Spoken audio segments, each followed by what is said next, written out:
দুদু ভাই আবার কেঁপেছে হাসনাত আব্দুল্লাহর উপরে। খেপারি কথা, হাসনাত করছে যে আওয়ামী লীগের টেকায় বিএনপির রাজনীতি চলে। দুদু ভাই বলছেন বিএনপি অনেক আগে থেকে, তার জন্মের আগের থেকে রাজনীতি করে, তাই হিসাব করে কথা বলা উচিত। বিএনপির বলো যে আওয়ামী লীগের টাকা দিয়ে রাজনীতি করছো। যদি বিএনপির লোকরা প্রস্রাব করে একমাত্র, তাহলে প্রস্রাবের তোরে ভেসে বঙ্গোপসাগরে গিয়ে পড়বে। সবকিছুর একটা সীমা থাকতে হবে। এমন কোনো কথা বলবা না যে কথার দায়িত্ব নিতে পারবা না। বিএনপি সম্বন্ধে যে অভিযোগ করছো, সেই অভিযোগের জবাব যদি বিএনপি শুধু থুতু ফেলে, সেই থুতুর মধ্যে তোমার খুঁজে পাওয়া যাবে না। সেই জন্য আমি বলবো হিসাব করে কথা বলা, হিসাব করে চলা, আর গণতান্ত্রিক রীতিনীতি মানা। পোলা পাইন করলে বহুত ব্যর্থ আছে দুদু ভাই। ঠিকই কইছেন, ঠিকই কইছেন। সব জায়গায় দুদু ভাইয়ের লোক ঢুকেছে, একেবারে ফাউল এগুলো। আপনি একজন বিশিষ্ট রাজনৈতিক নেতা, আপনি খাবার গেছেন, আপনার মুরগির ঠ্যাং দিবি না, তাই বলে দেখেন রানের পিস না দেয় দুদু ভাইয়ের কি রাগ। ঠিক আছে না? আমি কনফার্ম ওই মেসিয়ান না এনসিপি করে, ছাত্রদের দল করে। এরপরে দুদু ভাই খাবার গেলে না 2টা রান দিবেন, হ্যাঁ, আর ব্যান্ডে দিবেন খিলানোর পরে। উনি খাবি আবার ব্যান্ডেও নিয়ে আসবি। তো আসেন আমরা না ইতিহাস দেখি। দুদু ভাই কইছে মুরব্বী মানুষ তো ইতিহাস দেখা দরকার। তো দুদু ভাই মাঝে মাঝে ফাউল করে আর একটা বাড়ি খায়, কিছুদিন ঠান্ডা থাকে। ওটাই একটা কাজ। বিএনপির জীবনের কি কাজ সেটা অবশ্য জানি না। হ্যাঁ, জানাই কোনো গতি, সে নাকি হয় সহসভাপতি। তো উনি তো সহসভাপতি। তো সহসভাপতি আর বেটা মানুষের দুদু একই জিনিস। বিএনপির দুদু ভাইয়ের কাজও এক, ওনার কোনো কাজ নাই আসলে। বিএনপির মধ্যে ঐতিহাসিকভাবে আওয়ামীপন্থীরা কাজ করে। পাগলা ফজলু একটা উদাহরণ, হাবিবুর রহমান হাবিব আর একটা উদাহরণ। ওই নাকি জামাত ইসলামের লোকদেরকে মসজিদে ঢুকতে দিবি না, নামাজের ইমামতেও করবে দিবি না। আটঘরিয়ার কোন মসজিদে জামাতের কোন ইমাম কোন মুয়াজ্জিন আযান দিতে পারবে না, জামাতের কোন ইমাম ইমামতি করতে পারবে না। তো এই দুটাই ছাত্রলীগের প্রেসিডেন্ট ছিল। বিএনপির শাহ মোজ্জেম ছাত্রলীগের প্রেসিডেন্ট ছিল পরপর 3 বার। মনিরুল হক চৌধুরী আর এক ছাত্রলীগ, বিএনপি করে। এমনকি পরপর 2বারের সভাপতি হওয়া কে এম ওবায়দুর রহমান, সেও বিএনপির সাধারণ সম্পাদক ছিল অনেকদিন। তো দুদু ভাই আওয়ামী লীগের টেকা মানে তো আওয়ামী লীগের নেতার কর্মীর টেকা, তাই না? কে এম ওবায়দুর রহমান যখন বিএনপিতে আসে বা অন্যান্য ছাত্রলীগের নেতারা যখন বিএনপিতে আসে, তার টাকা পয়সা কি আওয়ামী লীগকে ফেরত দিয়ে আসে নাকি নিয়ে আসে? আব্দুল আল মিন্টু যখন আওয়ামী লীগে ছিল, তার টাকা আওয়ামী লীগের টাকা না। আর আপনারা তো টাকা নিয়ে আওয়ামী লীগকে এলাকা ফেরাইতেছেন, কথাটা তো মিথ্যা না, তাই না? তাই বিএনপির মধ্যে আওয়ামী লীগের টাকা আছে তো, কথাটা সত্য তো। 71 টিভির দখল কে নিছে? হ্যাঁ, কে নিছে? বুলু ভাই নিছে তো। আর টিভির দখল কে নিছে? আর কইলাম না। এস আলমের সাম্রাজ্য কে দেখতেছে? সালাউদ্দিন সাহেব দেখতেছে। সামিটে যায় কে বসতেছে? হ্যাঁ, আপনাদের কোষাধ্যক্ষের ছেলে বসতেছে। হ্যাঁ, দখল করতেছেন সবকিছুই। দেখেন ভ্যান চালকের জমিও তো বাদ দিতেছেন না। 1200 বিঘা চিংড়ি ঘের দখল করেছেন। হ্যাঁ, আর দেখামো এডিটর সাহেব দেখাবো না। আচ্ছা ঠিক আছে, আজকে বাদ দিই, আজকে না দেখাই। বিএনপির যত দখল সে নিয়ে আলাদা এপিসোড করবো নি। এইটা সাহেব কি কর না কি? ঠিক আছে, আচ্ছা ঠিক আছে, এডিটর কইছে ঠিক আছে।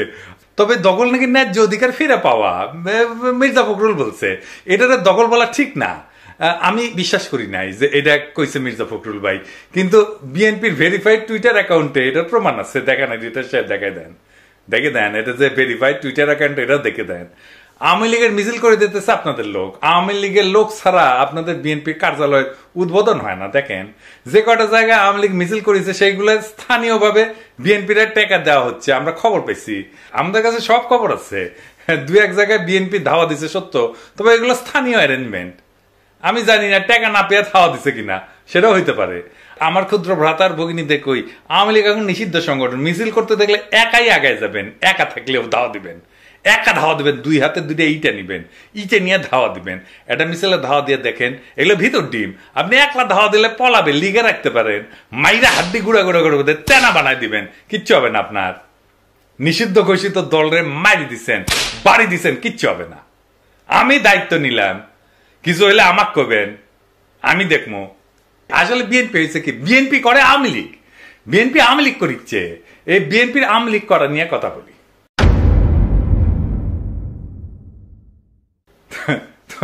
যাই মানে এখন মনে হচ্ছে যে বিএনপি আসলে যে আওয়ামী লীগ করে এটা কি কথা কইলাম আর বুঝাই কই। আওয়ামী লীগের যা কর্মসূচি ছিল, যা লক্ষ্য ছিল তা বিএনপি কইরা দেয়। আওয়ামী লীগ একার শক্তিতে কখনো যেটা পারতো না সেটা বিএনপি আওয়ামী লীগের সেই কর্মসূচি কইরা দেয়। এখন দেখেন অনলাইনে বিএনপি আওয়ামী লীগ একই সাথে গেলায় আমাকে দেখেছেন, আমার কমেন্ট বক্সে দেখেন ফেসবুকে, বিএনপি আওয়ামী লীগ একই সাথে আমার গেলায়। তত্ত্বাবধায়ক সরকার কার দাবি ছিল? আওয়ামী লীগের দাবি ছিল। কোন সরকার সেটা বাস্তবায়ন করেছে? আইন সংশোধন করেছে, সংবিধানে ঢুকেছে বিএনপি সরকার ঢুকেছে। জিয়া কি ছিল? বাংলাদেশের প্রেসিডেন্ট ছিল, তাই না? প্রেসিডেন্সিয়াল সিস্টেমই বাংলাদেশের জন্য সবচেয়ে ভালো। প্রেসিডেন্ট সিস্টেম এটা বিএনপির কর্মসূচি। প্রেসিডেন্সিয়াল সিস্টেম থাকলে আসে না জিন্দেগি প্রেসিডেন্ট হবার পারলো না নি। আওয়ামী লীগের দাবি ছিল এই প্রধানমন্ত্রী শাসিত পার্লামেন্টারি সিস্টেম। এই বিএনপি নিজেরা রাষ্ট্রপতি শাসিত শাসন ব্যবস্থার পক্ষ হইলেও প্রধানমন্ত্রী শাসিত শাসন ব্যবস্থা প্রবর্তন করছে বিএনপি, আইন করে বিএনপি প্রবর্তন করছে। এই পার্লামেন্টারি সিস্টেম ভালো কাজ করে যদি রাজা থাকে। এইগুলা সে সমস্ত দেশের জন্য ঠিক আছে, কিন্তু বাংলাদেশের জন্য ঠিক নাই। আমি এই এপিসোডে আলাপটা করেছিলাম, দেখে নিতে পারেন কেন প্রেসিডেন্সিয়াল পদ্ধতি বাংলাদেশের জন্য সবচেয়ে ভালো। আবার দেখেন বিএনপি ৭২-এর সংবিধান রক্ষা করতে চায়। ৭২-এর সংবিধান বাতিল করা সম্ভব না বলছেন মির্জা ফখরুল, দেখেছেন? তো আপনারা তো আসলে আওয়ামী লীগ করতেছেন, আর কি কি করতেছেন? আওয়ামী রাজনীতি। আসেন আর একটু দেখি। অসাম্প্রদায়িক বাংলাদেশ গড়া ছিল আওয়ামী লীগের রাজনীতি, আপনারা সেটাই করতে চান। এই দেশে অসাম্প্রদায়িক বাংলাদেশ আর বিএনপি লেখা সার্চ দেন না গুগলে, দেখেন বিএনপির কোন নেতা বলে নাই এটা। তারেক রহমান পর্যন্ত বলেছে আওয়ামী লীগ মুক্তিযুদ্ধের চেতনার বাংলাদেশ গড়তে চায়, বিএনপিও তাই চায়, দেখেছেন? তো বিএনপির তফাৎ থেকে আওয়ামী লীগ থেকে বিএনপিতে বিলুপ্ত হচ্ছে আওয়ামী লীগ, দেখেছেন? আপনারাই ডাকতেছেন আওয়ামী লীগদের বিএনপি করার জন্য। হ্যাঁ দেখেন সব নেতাই ডাকিচ্ছে আর কি, রিজভি ভাই ডাকিচ্ছে, আমি খুশিও ডাকিচ্ছে, সবাই ডাকিচ্ছে। যান যান লাইন ধরেন, বিএনপির লাইন ধরেন। সালাউদ্দিন কাদের চৌধুরী কইছিল যে আওয়ামী লীগ একটা আশ্চর্য মেশিন, সব রাজাকার ঢুকাইলে মুক্তিযোদ্ধা বেড়ায়। তো এরকম বিএনপি একটা আশ্চর্য মেশিন হয়েছে, সব আওয়ামী লীগ ঢুকাইলে বিএনপি হয়ে বেড়াবে। রবীন্দ্রনাথ শুনলে কাজ হয়ে পড়ে বিএনপি, দেখেছেন? আমরা যে জাতীয় সঙ্গীত পাল্টাইতে চাই সেই জাতীয় সঙ্গীত নিয়ে বিএনপি গর্বিত, দেখেন?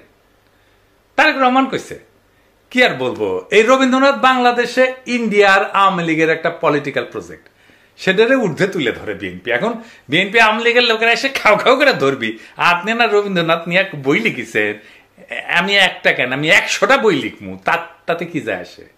তাতে কিছু যায় আসে? জাতীয় সঙ্গীত একটা পলিটিক্যাল কোশ্চেন, একটা জাতির আত্মপরিচয়। আমি তো বদলিয়ারের কবিতার পছন্দ করি, রবীন্দ্রনাথ বাদী দেন, তা আমি কি বদলিয়ারের কবিতা নিয়ে এসে জাতীয় সঙ্গীত বানামু? হ্যাঁ বেকুব গুলা, আমি তো ইকবালের কবিতা পছন্দ করি, তো আল্লামা ইকবালের কবিতা নিয়ে এসে কি আমি বাংলাদেশে জাতীয় সঙ্গীত বানাবো? হ্যাঁ ফাইনালি ইসলাম প্রশ্নে বিএনপি ইন্ডিয়ার যেটা প্রজেক্ট, সেই প্রজেক্টের মধ্যে যা ঢুকেছে। আসেন এটা একটু বুঝে দেখি। বিএনপি সবসময় ইসলাম প্রশ্নে একটা নমনীয় শ্রদ্ধামূলক অবস্থান নিত সৃষ্টির সময় থেকে, জিয়াউর রহমানের আমল থেকে। কিন্তু বেশ কিছুদিন থেকে একটা শক্তিশালী ধারা বিএনপির মধ্যে কাজ করতেছে, যারা মনে করে ইসলামপন্থী ধারা, বিশেষ করে জামাত ইসলামীর সঙ্গে বিএনপির সঙ্গ ত্যাগ করা উচিত। এইটা বাস্তবায়িত হয়েছে পূর্ণাঙ্গভাবে হাসিনা পতনের পরে। দল হিসাবে ইসলাম প্রশ্নে বিএনপি কিভাবে নীতিগত কৌশলগতভাবে মোকাবেলা করবে তা নিয়ে অবশ্যই তারা সিদ্ধান্ত নিতে পারে। কিন্তু একটা জিনিস বুঝতে হবে বাংলাদেশের সবাইকে, যারা রাজনীতি করতে চায়, যারা ভবিষ্যতের রাজনীতি করবে সবাইকে, সেটা হইতেছে আদর্শগত মর্মের দিক থেকে বাংলাদেশের বর্তমান এবং আগামী রাজনীতির নির্ধারক হচ্ছে ইসলাম প্রশ্ন। এটাকে এড়ায় যাওয়ার উপায় নাই, যেভাবেই বলেন না কেন এটাকে এড়ায় যেতে পারবেন না। মর্মের দিক থেকে বাংলাদেশের আগামী রাজনীতির এইটাই নির্ধারক প্রশ্ন, আপনি চান বা না চান। পাশ্চাত্য লিবারাল রাজনীতির কাঠামোর মধ্যে বাংলাদেশের সংখ্যাগরিষ্ঠ জনগণের ধর্মীয় আবেগ, সংবেদনা, স্বপ্ন, সংকল্প বিএনপি তার জাতীয়তাবাদী রাজনীতির বয়ানের মধ্যে কিভাবে অন্তর্ভুক্ত করবে সেটা একটা বুদ্ধিভিত্তিক কাজ হইতে পারত, সাহায্য নিতে পারত। সেটা তো নিবে না, ওরা সবার থেকে বেশি বুঝে। এটা একটা খুব ইন্টেলেকচুয়াল ট্যাকটিক্যাল কৌশলগত কাজ হইতো, বলাই বাহুল্য। বিএনপি সেটা করতে সক্ষম না, এটা তাদের কম্য না, তারা বুঝাই দিছে এটা তারা পারবে না। সেকুলার ইসলামপন্থীদের জোটে একসঙ্গে ধরে রেখা শেখ হাসিনার শাসনের বিপরীতে বিএনপি একটা সময় পর্যন্ত দাঁড়িয়ে থাকতে পারছিল। কতক্ষণ? যখন খালেদা জিয়া ক্ষমতায় ছিল, যখন খালেদা জিয়া নেতৃত্বে ছিল। সেটা লিবারেল রাজনীতির সংস্কৃতির দিক থেকে একটা খুব বড় সাফল্য ছিল। ইন্ডিয়া এই সাফল্যটা নস্যাৎ করতে বদ্ধপরিকর ছিল। তারা পরিকল্পনা করছে। ইন্ডিয়ার এই কৌশল শুধু জামাত ইসলামকে বিএনপি থেকে বিচ্ছিন্ন করে না, মূলত ভারতীয় আধিপত্যবাদের বিপরীতে ধর্মনিরপেক্ষতাপন্থী এবং ভারতীয় আধিপত্যবাদের বিরুদ্ধে সেকুলারপন্থী এবং ইসলামপন্থীদের সম্ভাব্য ঐক্যের যে কোনো সম্ভাবনা ভারত নস্যাৎ করে দিতে চায়। 20 দলীয় জোটের মধ্যে এই ঐক্যের একটা বীজ ছিল। এটার অঙ্কুরে বিনষ্ট করা ছিল ভারতের রাজনীতির একটা বিরাট কৌশল। বিএনপি এবং ইসলামপন্থীদের মধ্যে ফাটল ধরানো, সেই জন্য শেখ হাসিনা, বাম এদের একটা অন্যতম কৌশল ছিল। ফ্যাসিবাদের বিরুদ্ধে জুলাই আগস্ট বিপ্লবে এই যে সেকুলার, বাম, ইসলামপন্থীদের ঐক্য একটা খুবই তাৎপর্যপূর্ণ রাজনৈতিক সন্ধি ছিল। এর বিপদ বুঝবার বিচক্ষণতা ভারতের আছে। এই রাজনৈতিক সন্ধির বীজ জাতীয় রাজনীতির সম্ভাব্য দিক নির্দেশক হয়ে ওঠার আগেই ভারতকে সমূলে নষ্ট করে দিল বিএনপিকে দিয়া। ভারত তার বিপদের ক্ষেত্রগুলোকে বাস পাখির মতো চোখ এনে ধরতে পারে বাংলাদেশে। 71-এর মুক্তিযুদ্ধে জামাত ইসলামের ভূমিকার বিচার আর বাংলাদেশের ইতিহাস, সমাজ, সংস্কৃতি আর রাজনীতিতে ইসলামের ভূমিকার প্রশ্ন দুইটা আলাদা প্রশ্ন। 1971-এ জামাত ইসলামের ভূমিকার কারণে বাংলাদেশের শক্তিশালী ইসলামপন্থী রাজনীতির উদ্ভব এবং বিকাশ অনেকটা ক্ষতিগ্রস্ত হয়েছে, সেটা আমরা মানি বা না মানি। কিন্তু বিএনপিকে জামাত ইসলাম থেকে বিচ্ছিন্ন করা যে একান্তই ভারতের এবং লীগের প্রধান কৌশল, যার উদ্দেশ্য বিএনপিকে আরো দুর্বল করা, খর্ব করা, এটা বোঝার জন্য খুব একটা রাজনৈতিক জ্ঞানের প্রয়োজন হয় না, আইনস্টাইন হওয়ার দরকার নাই। এটা উল্টা দিকে জামাত ইসলামকেও দুর্বল করা কৌশল। আমি মুক্তিযুদ্ধের চেতনার প্রশ্নে তারেক রহমানের একটা পুরনো সাক্ষাৎকার দেখাই, যখন খালেদা জিয়া বিএনপি প্রধান, যখন খালেদা জিয়ার নেতা, সেই সময় বিএনপি আসলে মুক্তিযুদ্ধ প্রশ্নে কি স্ট্যান্ড নিত। আমি এই সাক্ষাৎকারটা সাপ্তাহিক 2000-এ প্রকাশিত হয়েছে, 2001 সালের 17 আগস্ট। এইটা পরে জনগণের মুক্তিযুদ্ধ চেতনার স্বরূপ সন্ধান এই নামে আহমেদ মুসা সম্পাদনা করে আর একটা বই বের করে। তো সেই সাক্ষাৎকার বড়, কিন্তু আমি শুধু মুক্তিযুদ্ধ বিষয়ক অংশটা তুলে ধরতেছি। এইখানে আমি সাপ্তাহিক 2000-এর প্রশ্ন এবং তারেক রহমানের উত্তর সেটা আপনাদেরকে বলতেছি। জামাতে ইসলামীকে কি আমি মুক্তিযুদ্ধের বিপক্ষ শক্তি বলবো না? আমি কিন্তু জিনিসটাকে ভিন্নভাবে দেখি। এটা আমার আগের জেনারেশন বলতো। আমি বলবো আসুন আমরা ভিন্নভাবে চিন্তা করি। 1971 সালে মুক্তিযুদ্ধ হয়েছিল, আমার বাবা মুক্তিযুদ্ধ করেছিলেন, তারা বুঝেছিলেন তারাই সঠিক কাজটি করছেন। জামাতকে অনেকে, আপনারা, আওয়ামী লীগ বলে যে তারা মুক্তিযুদ্ধের বিপক্ষ শক্তি। দেশ তো এখন স্বাধীন হয়ে গেছে। আমাদের সবচেয়ে বড় বাস্তবতা হচ্ছে দেশ কিন্তু এখন স্বাধীন। 71-এ জামাত হয়তো মনে করেছিল মুক্তিযুদ্ধটা ঠিক নয়, এ কারণেই হয়তো তারা এটার বিরোধিতা করেছিল। স্বাধীনতার পর জামাতের কোনো নেতা কি বলেছে এটাকে আমরা আবার পাকিস্তানের নিয়ন্ত্রণে নিয়ে যাব? আমার তো মনে পড়ে না কোথাও তারা এটা বলেছে। দেশ এখন স্বাধীন, আমরা 30 বছর পেরিয়ে এসেছি। এই যে মুক্তিযুদ্ধের চেতনা, রাজাকার, এটা নিয়ে আমাদের পূর্বপুরুষদের এত সময় নষ্ট করেছে যেটার ভোগান্তি এখন আমাদেরকে পোহাতে হচ্ছে। আমার জেনারেশনকে বলবো আসুন আমরা সামনে এগোই, রাজাকার নিয়ে চিন্তা করে সময় নষ্ট না করে মানুষের অর্থনৈতিক মুক্তির লক্ষ্যে যা করা উচিত বা যা করা প্রয়োজন সেটা করি। যুদ্ধাপরাধীর বিচার বা শাস্তির ব্যবস্থা তো একটা স্বাভাবিক ঘটনা, এটাকে ভুলে গেলে চলবে কি করে? জার্মানি 40 বছর পর প্রশ্নটা শেষ করতে দেননি তারেক রহমান, তার আগেই উনি বলতে শুরু করেন। জার্মানি 40 বছর পর নাৎসিদের বিচার করেছে। 40 বছরে তারা প্রথমে দেশের প্রতিটি মানুষের বাসস্থানের ব্যবস্থা করেছে, কর্মসংস্থানের ব্যবস্থা করেছে, তারপরেই তারা এটাতে গেছে। আপনি বলছেন আগে আমরা মানুষের মৌলিক চাহিদা পূরণ করব, তারপরে মুক্তিযুদ্ধের বিপক্ষ শক্তি বা রাজাকার নিয়ে চিন্তা করব। অফকোর্স আমার বাবা যুদ্ধ করেছেন। কেন যুদ্ধ করেছেন? যাতে দেশের প্রতিটি মানুষের বাসস্থান থাকে, খাদ্যের নিশ্চয়তা থাকে, অর্থাৎ মানুষের মৌলিক চাহিদা নিশ্চিত করার জন্য। কিন্তু 30 বছরে আমরা মানুষের এই মৌলিক চাহিদাগুলো পূরণ করতে পারিনি। আসুন আগে মানুষের মৌলিক চাহিদাগুলো পূরণ করি, তারপর ওসব নিয়ে চিন্তা করা যাবে। আপনার বাবা যাদের বিরুদ্ধে যুদ্ধ করেছিল, আপনি তাদের বিষয়টি আলাদাভাবে দেখবেন না?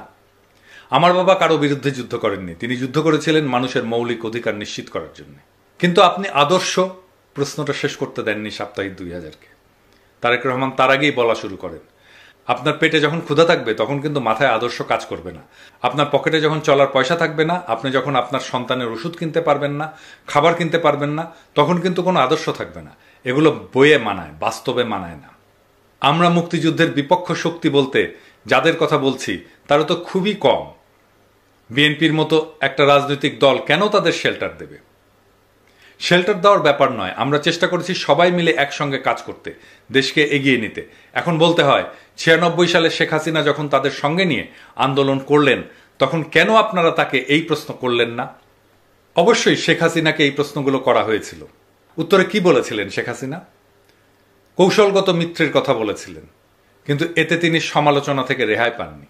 কৌশলগত মিত্র তার মানে শেখ হাসিনা নিজ স্বার্থে বলেছেন এই কথা।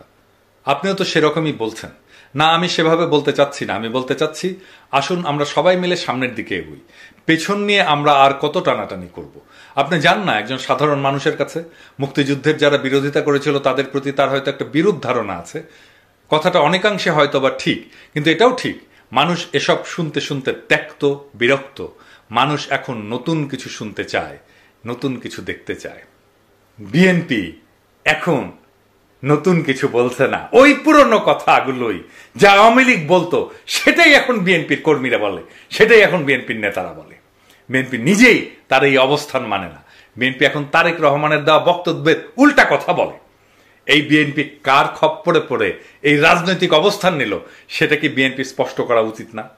নাকি সেই সময় তারেক রহমান সেটা ভুল বলছিল? বিএনপি যদি এর ব্যাখ্যা দিতে না পারে, তাহলে তো আপনি ওই দলের কোনো কথাতেই আস্থা রাখতে পারবেন না। ওরা ক্ষমতায় যে যা খুশি তাই করবে, আগে সব কথা উল্টাই দেবে, তাই দিচ্ছে। আমরা কেন বিএনপির বিরোধিতা করি? বিএনপি আজ যেখানে দাঁড়ায় সেখান থেকে আর যাই হোক, জনতার আশা ভরসার পথে হাঁটা যায় না। কারণ ছাত্র জনতা শুধু আওয়ামী লীগকে সরাই দিচ্ছে, তাতেই বিএনপি খুশি। কিন্তু বিএনপি আওয়ামী লীগকে ছুঁড়ে ফেলে দিতে চায় না। তাদের নীতি, ইতিহাস, তাদের বয়ান, এমনকি তাদের ভাষা বিএনপির গলায় উঠে আসে। জিয়া যে রাষ্ট্রপতির শাসন ব্যবস্থার কথা বলছিলেন, বিএনপি আবার সংসদীয় ব্যবস্থা বন্ধ না করে। যে জিয়া 72-এর সংবিধানকে বাতিল করে দিছিল, এখন সেই বিএনপি 72-কে রক্ষার কথা বলে। যে বিএনপি অসাম্প্রদায়িকতার নামে আওয়ামী লীগের হাইব্রিড বয়ানকে সামনে রেখা ইসলামী মূল্যবোধ থেকে সরে যায়, সে কি করে জনগণের প্রতিনিধিত্ব করবে? এটি কি পরিবর্তন, নাকি এক বিব্রতকর পুনরাবৃত্তি? বিএনপি একটা নকল বিকল্প, যেখানে পুরাতনের পোশাকে নতুন কিছু সাজানোর ব্যর্থ চেষ্টা চলে। যারা আওয়ামী দুঃশাসনের বিরুদ্ধে এক বুক আশা নিয়ে বিএনপির দিকে তাকাইছিল, অথচ এখন দেখে ওদের পাতে ভাত কম, কিন্তু বকবকা নিয়ে আওয়ামী বুলি আগের চেয়ে বেশি। ফ্যাসিস্ট হাসিনার জন্ম কিন্তু বিএনপির ব্যর্থতা থেকেই। ছাত্র জনতা তাদের নিশ্চিহ্ন হওয়া থেকে বাঁচাইছে বিএনপিকে, আর সেই ছাত্রদের মুতে ভাষায় দিতে চায় বিএনপি। যদি বিএনপির লোকরা প্রস্তাব করে একমাত্র, তাহলে প্রস্তাবের তোরে ভেসে বঙ্গোপসাগরে গিয়ে পড়বে। বিএনপির এই নীতিহীন সফট আওয়ামীকরণ প্রক্রিয়া আসলে রাজনৈতিক আত্মহত্যা। এই পথ জনতার না, এটা মিটমাটের, কম্প্রোমাইজের আর আত্মসমর্পণের পথ। এই পথ নতুন বাংলাদেশের পথ হতে পারে না।